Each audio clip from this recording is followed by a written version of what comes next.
નમસ્કાર મિત્રો, સ્વાગત છે આજના માનવ જ્ઞાન સેશનમાં। તો આજે મહત્વપૂર્ણ માહિતી લઈને આવ્યા છીએ। આજનો વિડીયો, આજનો સેશન મહત્વપૂર્ણ રહેવાનો છે। નવા ટોપિક ઉપર આજે ચર્ચા કરવા જઈ રહ્યા છીએ, જેમાં મિત્રો ટેટ 1 ઉમેદવારો માટે ખાસ એક મહત્વપૂર્ણ અપડેટ છે। એક ગુડ ન્યૂઝ આવી ગયા છે, એના ઉપર આપણે આજે વિડીયો લઈને આવ્યા છીએ। તો માહિતી અંત સુધી નિહાળશો મિત્રો। ખાસ ચેનલ ઉપર નવા છો અને ચેનલને હજી સુધી તમે સબસ્ક્રાઈબ નથી કરી નાખજો। ઓલરેડી આપણે જે ટેટ 1ની નવી ભરતી આવી છે, જેમાં 6 થી 8, 1 થી 5 માટેની તમામ જે અપડેટ આવી ગઈ છે, એનો ઓલરેડી આપણે વિડીયો મૂકેલો છે। તમે નથી નિહાળ્યો તો અચૂક જોવાનું ભૂલશો નહીં। આજનો વિડીયો શું છે, તો આજના વિડીયોની મહત્વપૂર્ણ ચર્ચા કરવાના છીએ, તો ખાસ બન્યા રહેશો। હા મિત્રો, તમને અહીંયા સ્ક્રીન ઉપર જોવા મળી રહ્યું હશે તો કે કયા કયા નવા ટોપિક ઉપર જે માહિતી મળી છે એની ઉપર થોડી ચર્ચા કરીએ। તો અહીંયા કોર્ટ મેટરવાળા ઉમેદવારોને માટે ગુડ ન્યૂઝ છે, કેમ કે હવે ભરતી છે એ મિત્રો ટૂંક જ સમયમાં ફરીવાર નવી જોવા મળી રહી છે। એટલે કે કોર્ટ મેટરવાળા ઉમેદવારો છે એમના માટે એક અપડેટ છે। ફરી સમાચાર શું આવ્યા છે, સાથે સાથે કોર્ટનો ફાઇનલ નિર્ણય આવી ગયો છે, એનો પણ આપણે વિડીયો ઓલરેડી મૂકેલો છે। સાથે સાથે મિત્રો જે કેન્દ્રની ભરતી આવી છે એનો પણ ઓલરેડી આપણે વિડીયો મૂકેલો છે, તમે નથી નિહાળ્યો તો અચૂક જોવાનું ભૂલશો નહીં।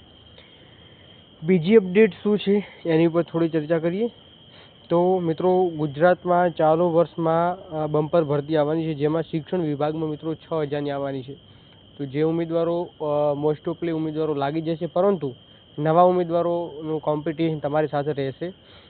હવે તમારે મિત્રો થોડું વધારે પ્રિપેરેશન કરવાનું છે, કેમ કે કોમ્પિટિશન અહીંયા વધી ગઈ છે।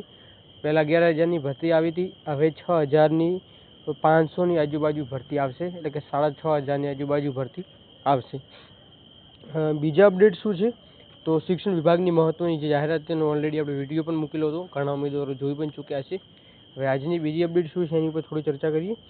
1.5 લાખ ભણતા વિદ્યાર્થીઓની સંખ્યા ધરાવતીમાં 2936 સ્કૂલમાં માત્ર એક જ શિક્ષક છે। એટલે મિત્રો સરકાર હવે વધારે ને વધારે ભાર આપશે શિક્ષકો માટે, કેમ કે અહીંયા ઓલરેડી ખાલી જગ્યાઓ છે એ જોવા મળી રહી છે। હવે રાજ્યમાં 5612 સરકારી શાળાઓમાં તાળા મારવાની પ્રક્રિયા કરાઈ છે। અહીંયા તમને જોવા મળી રહ્યું છે કે ઘણી શાળાઓમાં તાળા પણ મરાઈ ગયા છે, કેમ કે ક્યાં કેવું છે, શિક્ષકો નથી। શિક્ષકો વગર બાળકો શું કરે, બાળકોનું ભવિષ્ય કેવું થાય, એ પણ એક મોટો પ્રશ્ન છે।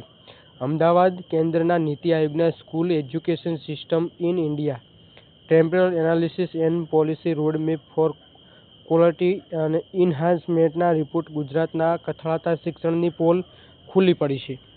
અહીંયા તમને જોવા મળી રહ્યું છે વિદ્યાર્થીઓની સંખ્યા ધરાવતી 2936 શાળાઓમાં માત્ર એક જ શિક્ષક છે। એટલે મોસ્ટ ઓફલી તમને જોવા મળી રહ્યું છે કે કચ્છની પણ એવી ઘણી બધી શાળાઓ છે જ્યાં એક જ શિક્ષક કામ કરી રહ્યા છે। કચ્છ સિવાય પણ ઘણા એવા તાલુકા જિલ્લાઓની જે શાળાઓ છે ત્યાં પણ એક જ શિક્ષક કામ કરી રહ્યા છે। આ મિત્રો મહત્વપૂર્ણ અપડેટ શું છે એની ઉપર પ્રોપર આપણે માહિતી મેળવીએ। શાળામાં માત્ર એક જ શિક્ષક છે। બીજી બાજુ ગુજરાતની 63 શાળાઓમાં શૂન્ય વિદ્યાર્થી છે, તેમ છતાં શાળાઓમાં 78 શિક્ષકો કાર્યરત છે। પ્રાથમિક શિક્ષણમાં ગુજરાતમાં 24 વિદ્યાર્થી, એક રાષ્ટ્રીય સ્તરે 20 વિદ્યાર્થી, એક શિક્ષક છે। ઉચ્ચ પ્રાથમિકતા 24 વિદ્યાર્થી, એક શિક્ષક, જ્યારે રાષ્ટ્રીય સ્તરે 17 વિદ્યાર્થી, એક શિક્ષક છે। માધ્યમિક શિક્ષણમાં ગુજરાતમાં 27 વિદ્યાર્થી, એક રાષ્ટ્રીય સ્તરે 15 વિદ્યાર્થી, એક શિક્ષક છે। ઉચ્ચ માધ્યમિક શાળાઓમાં પણ વિદ્યાર્થી એક શિક્ષક, જ્યારે રાષ્ટ્રીય ઉચ્ચમાં 23 શિક્ષક જોવા મળી રહ્યા છે। રાજ્યમાં વિદ્યાર્થી દીઠ શિક્ષકની સંખ્યા અને રાષ્ટ્રીય સરેરાશ કરતાં પણ વધુ ઓછી જોવા મળી રહી છે। તો આ જે શિક્ષકોની કમી છે, શિક્ષકોની ઘટ છે, એ ઘટને નિવારવા માટે છે અને સરકાર ફરી મિત્રો ભરતી કરવા જઈ રહી છે। તો કેટલી ભરતી છે એની પણ પ્રોપર માહિતી આપો। ગુજરાતમાં 42000 વર્ગખંડોમાં અછત છે। અનેક રાજ્યોમાં શાળામાં જર્જરી મકાનો પણ છે। ગુજરાત કોંગ્રેસ રિપોર્ટના ટાંકી જણાવ્યું છે કે સમગ્ર જિલ્લા ગુજરાત વાર્ષિક અહેવાલ 2024-25ના નવા રિસોર્સ રૂમ અને સમાવેશી સુધારાનો દાવો કરાયો છે। એ તમને જોવા મળ્યું છે રાજકારણના લીધે મિત્રો જે શિક્ષણ કથળી રહ્યું છે એ પણ એક મોટો પ્રશ્ન છે, કેમ કે શિક્ષણમાં મિત્રો રાજકારણ ન આવે, એમાં એ ઓલરેડી તમારે જે શિક્ષણ જે આપવાનું છે એમાં કોઈ પણ પાર્ટી હોય, કોંગ્રેસ હોય કે બીજેપી હોય, ભાજપ હોય, કે આમ આદમી પાર્ટી હોય, કોઈ પણ પાર્ટી હોય, એમને પોલિટિક રીતે એ શિક્ષણ જોવાનું નથી હોતું. એમને ઓલરેડી જે એમનો જે ભાગ છે એ ભાગ ભજવવાનો હોય છે. એમને ઓલરેડી શિક્ષણમાં જે ગ્રાન્ટો આવતી હોય છે, શિક્ષણમાં જે કાર્યો કરવાની છે એ કરવાના હોય છે. પરંતુ અહીંયા પોલિટિક રીતે અહીંયા જોવા મળી રહ્યું છે કે જેમાં ખાસ શિક્ષકો માટેની જે જગ્યાઓ હોવા છતાં પણ અહીંયા ભરતી છે એ મિત્રો કરવામાં આવતી નથી. અને આવા ઘણા લાંબા સમયથી ઉમેદવારો તૈયારી પણ કરતા હોય છે, છતાં પણ એમને લાભ મળતો નથી. હવે વાત કરીએ મિત્રો કે કેટલી ભરતી આવી શકે છે, એની ઉપર થોડી વાત કરી લઈએ. તો મિત્રો ભરતીની વાત કરીએ તો ઓલરેડી આપણે 6,650ની આજુબાજુ ભરતી છે એ મિત્રો જોવા મળવાની છે 1 થી 5 અને 6 થી 8માં. હવે આમાં સુધારાઓ વધી પણ શકે છે, ઘટી પણ શકે છે. 6 થી 8માં ભરતી અલગ પણ આવી શકે છે, પરંતુ 1 થી 5માં અહીંયા બમ્પર જગ્યાઓ ખાલી છે. જે ભરતી કેલેન્ડર આવ્યું છે એ ભરતી કેલેન્ડર મુજબ 7,500ની આજુબાજુ ભરતી થઈ શકે છે. જે જગ્યાઓ ખાલી છે એની મહેનત અંશે ભરવામાં આવશે, છતાં પણ જે જગ્યાઓ ખાલી બીજી રહેશે એને પણ પૂરી ભરવામાં આવશે એવું અહીંયા આપણને ટ્વીટ પણ જોવા મળી રહ્યું હતું. હવે આવનારા સમયની અંદર કોર્ટ મેટરવાળા ઉમેદવારોને શું કરવાનું છે, કેમ કે હવે જો મિત્રો કોર્ટના કોઈ નિર્ણય આવે કે ના આવે એ 2 નંબરની વાત છે.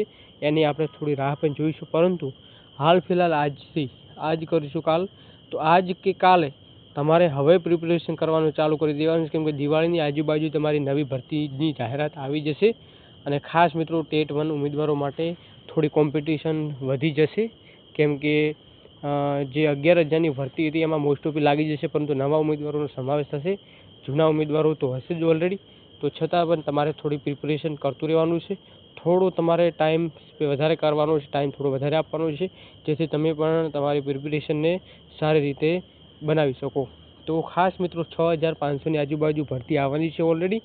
નવા ઉમેદવારો છે ને જૂના ઉમેદવારો છે. નવા ઉમેદવારો એ છે અને જૂના ઉમેદવારો જે કોર્ટ મેટરવાળા છે એવા ઉમેદવારોને શું કરવાનું છે, એમને ઓલરેડી તમારે ભરતીની પ્રોસેસ થઈ ગઈ છે.